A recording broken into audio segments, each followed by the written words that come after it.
Hello guys, இன்னைக்கு ஒரு குட்டி கதை பார்க்க போகிறோம். முழு பூசணிக்காவை சோத்துல மறைச்சது. இந்த கதையோட ஃபுல் ஸ்டோரி என்னன்னு தெரியாமல் நீங்கள் ஏதேதோ நினச்சிருப்பீங்க. தெரிஞ்சுக்கணும்னு ஆசைப்பட்டீங்கன்னா ஃபுல் வீடியோ ஸ்கிப் பண்ணாமல் பாருங்கள். வாங்க வீடியோக்குள்ளே போகலாம். ஒரு குடிசை வீட்டில் ஒரு தாத்தா வாழ்ந்து வந்தார். பக்கத்து வீட்டிலே ஒரு பணக்காரரும் இருந்தாராம். அந்த குடிசை வீட்டில் இருக்க தாத்தா என்ன பண்ணாராம், நிறைய பூசணி கொடியெல்லாம் போட்டு கூரை ஃபுல்லாக பூசணிக்காய் படர்ந்து கிடந்துச்சான். இந்த பக்கத்து வீட்டுக்காருக்கு பூசணிக்காய்னா ரொம்ப பிடிக்குமா. ஸோ அந்த பூசணிக்காய் மேலே இவருக்கு ஒரு கண்ணாவே இருந்திருக்கு. ஒரு நாள் என்ன பண்ணாரா, அந்த தாத்தாவுக்கு தெரியாமல் அவர் வீட்டுக்குள்ளே இருக்கும்போது இந்த பூசணிக்காவை கூரையிலேருந்து பிச்சுட்டு வந்து இந்த பணக்கார வீட்டுக்காரர் சமைச்சு சாப்பிட்டாரு. ஆனால் இவர் என்ன பண்ணியிருக்கணும், பூசணிக்காய் பிடிக்கும்னா அவர்கிட்ட காசு கொடுத்துட்டு இல்லை கேட்டுட்டு வாங்கியிருக்கணும். தெரியாமல் திருட்டுத்தனமாக பறித்து சாப்பிட்டுட்டாரு. ஆனால் இந்த விஷயம் என்னன்னு பார்த்தீங்கன்னா, ஊர் ஃபுல்லாக தெரிஞ்சு போச்சு.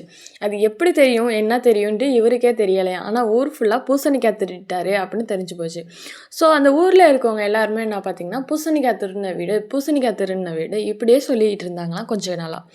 சரி, அவர் காலத்தில் தான் இப்படி சொன்னாங்க அப்படின்னு பார்த்தா, அவங்களோட குழந்தைங்க ஜென்ரேஷன், பேர பிள்ளைங்க ஜென்ரேஷன் அப்படியும் அந்த பேர் போகவே கிடையாதான். எல்லோரும் இப்போ எப்படின்னா, நீங்கள் எங்கே இருக்கீங்க, எந்த தெரு அப்படின்னு கேட்டால், அந்த பூசணிக்காய் திருடினவன் வீட்டுக்கு பக்கத்து வீடுங்க, அந்த பூசணிக்காய் திருடின வீட்டுக்கு பின்னாடி வீடுங்க, அந்த பூசணிக்காய் திருடின வீடு தெருவில்ங்க அப்படிலாம் வந்து சொல்லி அந்த அட்ரஸே பார்த்திங்கன்னா பூசணிக்காய் திருடின வீடு அப்படின்னு பேர் வந்துருச்சான்.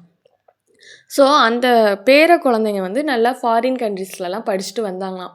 ஸோ அந்த குழந்தைங்களுக்கு என்னென்னா, என்னடா நம்ம தாத்தா செஞ்ச தப்புக்கு நம்ம என்ன பண்ணுறது, நமக்கு இந்த கெட்ட பேர் அசிங்கமாக இருக்கே அப்படின்னு திங்க் பண்ணிட்டே இருந்தாங்களாம். அவங்களே என்னென்னமோ ட்ரை பண்ணி பார்த்தாங்களாம். ஆனால் அந்த பேர் மட்டும் மாறவே கிடையாதாம்.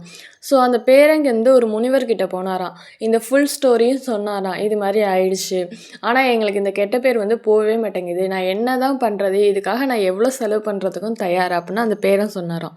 அப்போது அந்த முனிவர் என்ன சொன்னார்னா, நீ என்ன பண்ணு, நான் சொல்கிறத கேளு, டெய்லியும் உன்னால் முடிஞ்சது வரவங்க போகிறவங்க எல்லா ஏழைக்கும் சாப்பாடு போடு, அன்னதானம் போடு அப்படின்னு சொன்னாராம்.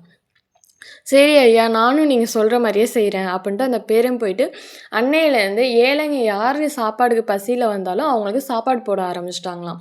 இது தொடர்ந்து ஒரு 2-3 மாதம் நடந்துகிட்டு இருந்துச்சான்.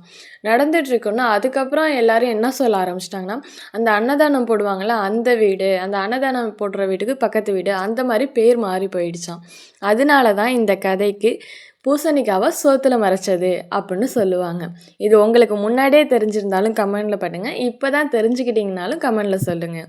இந்த மாதிரி இன்ட்ரெஸ்டிங்கான ஸ்டோரியெல்லாம் உங்களுக்கு வேணும்னா நம்ம வீடியோவை மறக்காமல் சப்ஸ்கிரைப் பண்ணி வச்சுக்கோங்க. நெக்ஸ்ட் வீடியோவில் நான் கண்டிப்பாக போடுவேன். Bye guys.